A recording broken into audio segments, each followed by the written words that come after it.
అర్ధనారీశ్వరుడంటే సగం స్త్రీ, సగం పురుషుడు. శివుడు పురుషుడు, పార్వతి ప్రకృతి. ఈ మూర్తి 2 విరుద్ధమైన జీవన విధానాలను సమన్వయం చేస్తుంది. శివుడు ఆధ్యాత్మిక మార్గం, పార్వతి గృహస్థు మార్గాన్ని సూచిస్తాయి. శివుడు, శక్తి ఒక్కటే. నాణానికి 2 వైపులా ఉన్న బొమ్మ, బొరుసుల శివపార్వతులు కలిసి ఉంటారు. అర్ధనారీశ్వర తత్వం అంటే ఏమిటి? బ్రహ్మ సృష్టిని ప్రారంభించి వృద్ధి చేయలేకపోతాడు.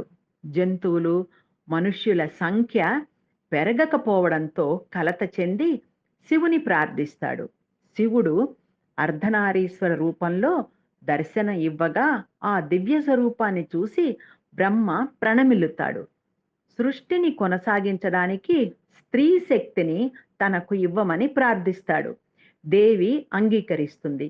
తన శరీరం నుండి వివిధ స్త్రీ శక్తులను సృష్టించి తద్వారా సృష్టి పురోగతికి వీలు కల్పిస్తుంది. అర్ధనారీశ్వర ప్రాముఖ్యం. భృంగి మహర్షి శివభక్తుడు.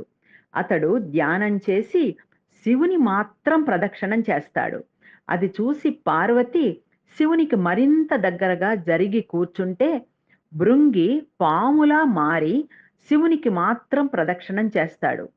భృంగికి గుణపాఠం నేర్పాలని శివుడు పార్వతిని తనలో విలీనం చేసుకుని అర్ధనారీశ్వరుడుగా దర్శనమిస్తాడు. అప్పుడు భృంగి తేనెటీగలా మారి శివుడిదైన కుడికాలికి మాత్రం ప్రదక్షిణం చేస్తాడు. ఆగ్రహించిన పార్వతి స్త్రీ ముఖ్యత్వాన్ని గుర్తించని నీ శరీరమందు నీ తల్లి ద్వారా ప్రాప్తించిన రక్తమాంసములు మాయమగుగాక అని శపిస్తుంది. వెంటనే భృంగి అస్థిపంజరంలా మారి నేల కూలుతాడు. తన భక్తుని స్థితికి జాలిపడి శివుడు భృంగికి 3వ కాలును ప్రసాదిస్తాడు.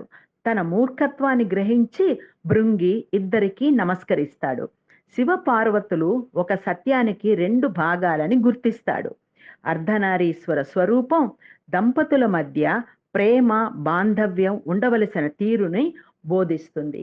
ఇలాంటి వీడియోస్ కోసం మా ఛానల్ని మీరు లైక్ చేయండి, సబ్స్క్రైబ్ చేయండి. ధన్యవాదాలు.